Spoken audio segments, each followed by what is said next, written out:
Hello, everybody. As I had promised a few days ago, I am going to begin a series on the Nakshatras, a new series on the Nakshatras, starting with this particular video. I did an intro video. I will place a link to that video further down the page. There will also be a link to that video at the end of this video if you want to go back and watch that one. I think a lot of you may have missed that one. Why am I doing this new series on the Nakshatras? Well, a colleague of mine, Ernst Wilhelm, did us a great service by taking some ancient sutras and translating them directly for our benefit. Now, there's an ancient text that's part of the Krishna Yajurveda, and it's called Taittiriya Bhramana. And this contains some very vital and important information on the Nakshatras, which is probably, I would say, the most important information on the Nakshatras.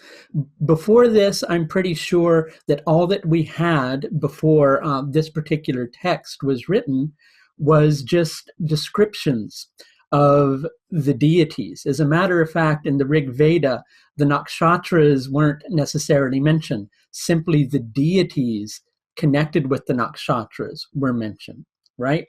But this is a very vital text that contains interpretative, is that a word? Interpretative? Interpretive, maybe. I get the two confused.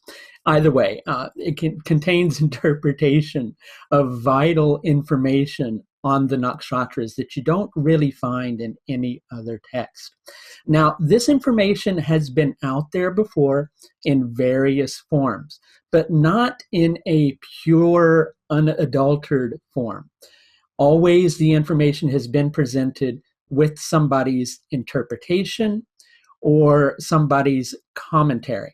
Now, this particular translation does contain the words kind of put together into a sentence.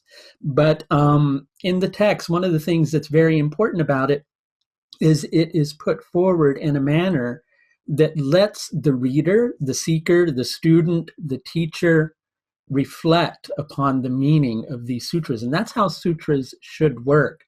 So basically what this text has done is taken the pure Sanskrit, and for each Sanskrit word, it has given the meanings associated with that. And I do mean meanings. Some words have several different meanings, and it's put all of them there. And then after doing that, it has kind of taken the words and put them together into one solid sentence without any commentary, just simple state, so that students can reflect and get their own meaning. Us teachers can add some commentary. And I will say this is my commentary. This is by no means meant to limit your understanding of the Nakshatras. Please come up with your own. That's something I would love to see, because as that happens, we all learn more about the Nakshatras, and that's very, very vital and very, very important. So we're going to get started with the first video in this series today. And the video is, interestingly enough, you might be expecting me to talk about Ashwini Nakshatra, but I'm not. I'm going to be talking about Kṛttikāḥ Nakshatra, and I'm going to explain why here in a moment. A little more information first, though. One of the unique things about this text is there are some different names for the Nakshatras. And as Sanskrit is such an energetic language where the word contains the essence of the energy of whatever is represented by that word, it's important for us to become acquainted with each of these new names and to work with them. You may have noticed with my lunar scopes, I've begun to add some words in parentheses off to the side. That's why these are the names taken from the Taittiriya Bhramana about the Nakshatra, right? And so I've added that there so that we can all become acquainted with those as well. In addition to that, this is not going to be a short video. The first video may be a little longer than the rest of them, but it's going to be a video where I make some transitions here and there. So you won't see me ramble on endlessly like you usually do. You may see me pause upon occasion and pause the video so that you don't have to watch me sit here reflecting on meanings of words, right? And so without any further ado, why don't we get started and explain why Kṛttikāḥ Nakshatra? Now, there are several different interpretations of where the circle of the nakshatras start. The most commonly understood is starting that circle with Ashwini Nakshatra. There is another school of thought that suggests that Mula Nakshatra should be considered as the start of the circle of nakshatras because it's the root after all, right?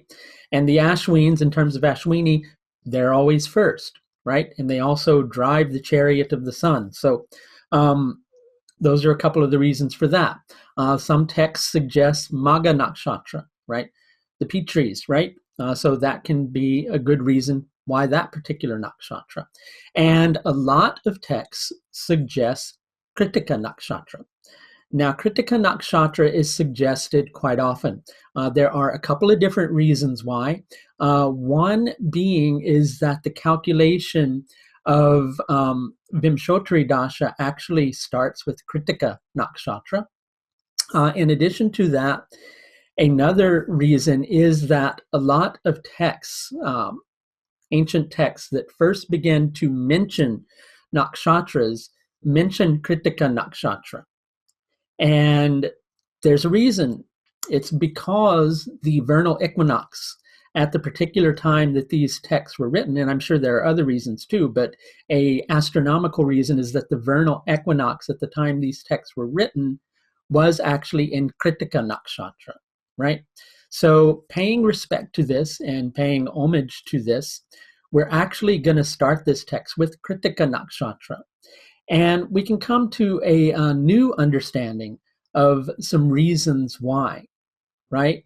The ending of these nakshatras is going to be with Bharani Nakshatra, okay? And so we're going to start with an understanding of why these particular nakshatras, which we've described a little bit of so far, but I'm going to go into a further interpretation. And then we're going to go into understanding the text that is included about Kṛttikāḥ Nakshatra. Now, in terms of the Rig Veda, Agni, who is the deity that's connected to Kṛttikāḥ Nakshatra, is the first and most mentioned deity in the Rig Veda. Agni is the fire, right? That's how life starts. Life starts with the fire. Life starts with a spark, right? Each life can be looked at as a living sacrifice. Each life is a sacrifice of the Supreme. The Supreme went away from the pure essence of being the Supreme and made a sacrifice of one part so that the first being could come into being, right? That's most definitely a sacrifice. And so our lives as well are meant to be a living sacrifice. The circle of nakshatras mentioned in this text also ends with Bharani, which is associated with Yama. One of the functions of Yama is as the god of death. Yama has many different forms, but one of his functions is the god of death. And so this circle of nakshatras also ends with Bharani Nakshatra. So we're going to go into the interpretation of the text. I will say beforehand, I am not a Sanskrit scholar. I will say beforehand, I will try my best with the pronunciation. Please forgive me if I get the pronunciation wrong. I do my best. I will try to do my best. And so let's take a look at this important text related to Kṛttikāḥ Nakshatra. So in the first section on Kṛttikāḥ Nakshatra, just bringing my pointing tool up for everybody. The sutra says, Agne Kṛttikāḥ Shukram Parastadjotir Avastat. Agne Kṛttikāḥ Shukram Parastadjotir Avastat. Agni. Agni means of Agni, of fire. Now, interestingly enough, all of these sutras on the nakshatras, with the exception of two, say of the deity. It has the deity's name, and then it has of that deity and an aspect of that deity that comes forward. So each of these sutras is broken down into 4 parts. It's broken down into the deity, whether it's of the deity or actually with 2 of the deities, it's for the deity. And that's very important. That's not just coincidental. That's very important. And we'll see when we get to those particular nakshatras. And then it gives an aspect of that deity that comes forward. And in association with that, it gives an energy of that deity from above and an energy of that deity from below. Now, this is meant to reflect something that, in my humble opinion, relates to the concept that each of these nakshatras, now we all have planets in nakshatras, we have house cusps in nakshatras. These nakshatras are powers of God that are within us, right? It's not outside of us, it's within us, right? Are we tapping in to the higher level of the energy of that nakshatra in order to make use of it here in our conscious existence here on the planet, right? Are we able to tap into it, or are we having difficulty tapping into the energy of that nakshatra, right? But an important thing to understand about this is I don't think this is coincidental. This is meant to help us to recognize that God is within us, right? We all have that potential. We all have that potential to grow our planets in a positive way, rather than just simply being grasped by the grahas and made to behave in a certain way. Okay, so Agni, of fire. Kṛttikāḥ, white spots. Of Agni, of fire, white spots. Shukram, bright, clear, pure, semen. Now there's some meaning with that. We'll get to that here in a moment. Padastat, from above. Jyoti, light. Also light as the principle of life and intelligence. Avastat, from below. From below. So of Agni, of fire, white spots, bright, clear, pure semen from above. Light, also light as in the principle of life and intelligence. Avastat, from below. Now this is put together in Ernst's translation in one complete sentence that we're going to go into next. And you can download this book for free. It's a free ebook. You can find it on Ernst's website at vedicastrology.net. Okay, Ernst has given me an okay to include this text here. The white spots, Kṛttikāḥ, of Agni are bright Shukram from above and light Jyoti from below. Now we can take that one sentence. That one sentence is a good thing to memorize. The white spots of Agni are bright from above and light from below. But all this further meaning here is also very meaningful. And we're going to go into all the reasons why this is important. So here is one of the first simple meanings of this. What are white spots? When you look up at the sky at night, what do you see? Most likely you see white spots, right? The white spots of Agni, the white spots of fire in the sky, right? The white spots of fire in the sky are one of the things that we look at and we think of the vastness of infinity. We think of the vastness of space. These white spots are projections. We all have our theories, scientific theories about how the universe came into being, right?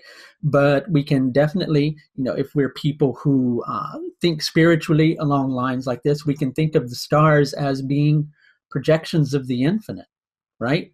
So the white spots of Agni, the white spots of fire, are bright from above, right? And they're equally light from below. A lot of things happen with that. We look at those stars, right? We think of the potential. We think of the infinite. Now, we can either feel small in relation to that, or we can recognize that we too are made of the stars. And that's perhaps one of the understandings that we're meant to come to, right? We too are the stars. We too are those projections. We too are the white spots of Agni, right? We too are the white spots of Agni who are bright from above and light from below. Now, the fixed stars that are related to Kṛttikā Nakshatra are the Pleiades, right? Also known as the Seven Sisters. In some mythological references, and I say some because people have debated this point, I recognize, but just for the sake of meaning, we're going to include it here. In some mythological references, the Pleiades, called the Seven Sisters, are mentioned to be married to the seven rishis, who are represented in the sky by the Big Dipper. One of these basically stars related to Kṛttikā is meant to be the wife of Dhruva, the pole star. The pole star. So what importance is the pole star? Well, the pole star gives us a reference. If we didn't know where north was, and if we didn't know where south was, we wouldn't know where east was, we wouldn't know where west is, and we'd have no idea of where we are, would we? Right? So in order to relate to existence in our differentiated consciousness, we need direction. We need direction. We need understanding. We need to know where we are, right? So also we can think of this as a chain of stars, right? And we can think of the earth, and we can think of the earth's poles, which, we're here on this earth. This is where our consciousness takes place. We need that direction. That's why we have the pole stars, right? That's why we have the stars in general. And so in understanding this particular nakshatra, the Pleiades, the Seven Sisters, connected to the Big Dipper and connected to the pole star, Dhruva, right? One of the Seven Sisters is married to the pole star. It gives us a direct connection to direction, so to speak. But we also have to think of what that direction is. It's the white spots of Agni, right? And white spots of Agni, Shukram, Agne Kṛttikā Shukram, bright, clear, pure semen. What is semen? Semen is the creative substance. It's the creative substance of God that we're talking about here, right? So we need this to have a direction. Kṛttikā, on many levels, I have found, kind of functions like a cosmic umbilical cord, right? We're given birth to. We come into this particular state of existence as a projection of the infinite. We can receive clear, accurate information and direction in terms of which way we're supposed to go. We may not always like that. The truth sometimes is hard to digest, right? But when we live in alignment with that truth, our life always flows in the best manner for the evolution of our consciousness. So Kṛttikā is a very, very, very important nakshatra. And so when we look at this, we get some more stuff here too, right? So Jyoti, light. Also light is the principle of life and intelligence, right? Which we're meant to use. We're meant to see things clearly with our senses in order to differentiate right from wrong. And right from wrong is different as per person, right? And in order to understand which direction our life is meant to take. There's another reference of this, however, that I do want to talk about. So the mythological aspect of this particular sutra that I want to talk about relates to a particular story when the demons were plaguing the earth, right? The demons, the radical, passionate actors on the stage who act of their own egotistical drive, egoic drive, right, were plaguing the earth.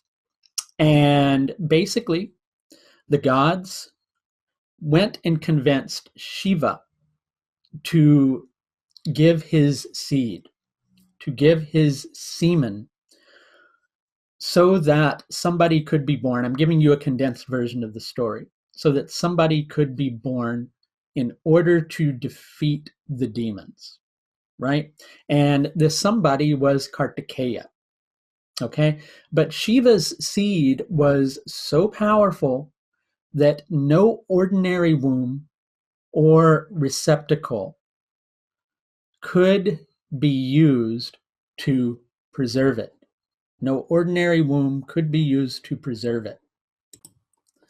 And so the seed was then cast into fire, Agni, and protected by water. And the Kṛttikas were asked to nourish this seed in their womb. And in 7 days, Kṛttikāḥ was born, who then defeated the demon army. And so there's a lot of profound meaning, especially along the lines of some of the things we were just discussing.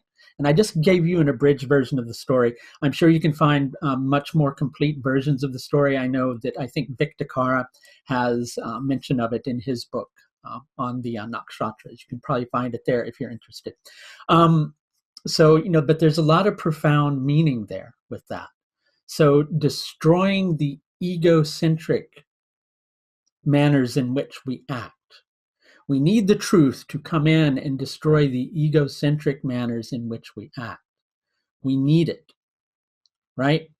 In addition to that, that power of the infinite, that power of Shiva, that seed of Shiva, is so powerful that no ordinary womb can bear it.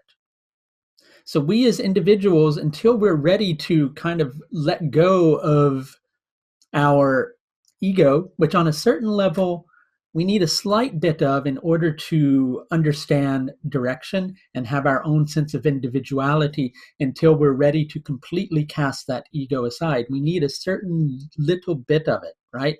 And obviously we shouldn't limit ourselves. We should always grow and we should always evolve, right?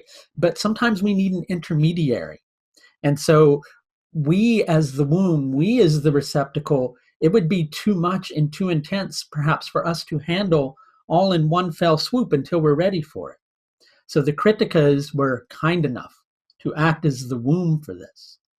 And so Kṛttika Nakshatra acts as the womb through which the pure seed of the infinite, the pure, bright, clear seed of the infinite can come down, and we can receive it, and with our intelligence discriminate right from wrong and live more in alignment with the light, even if that means that we must sacrifice. And that's what Agni does. Agni sacrifices. So Agni Kṛttikāḥ Shukram Parastad Jyotira Vastat, right? Of Agni, of fire, white spots, bright, clear, pure semen from above. Light, also light as the principle of light and intelligence from below. So here's the sutra to really focus on. And you can put it together in just this really simple meaning, which are the white spots, Kṛttika, of Agni, fire, are bright, Shukram, from above, and light, Jyoti, from below. Okay, that's going to do it for this first video in this series on the Nakshatras. I could sit here and come up with endless meanings on this, and this is why this is so vital, right? And if you want to know more of my own interpretations, if you like to hear me blab on about it, I am going to include this information on my approaching course in the spring. It's very timely that it came out. And so you'll probably hear further interpretations on that course, which starts in March. There'll be information at the end of this video if you wish to follow the link in order to read the course registration page. We'll be back sometime within the next week with our interpretation of Rohini Nakshatra. Bye for now.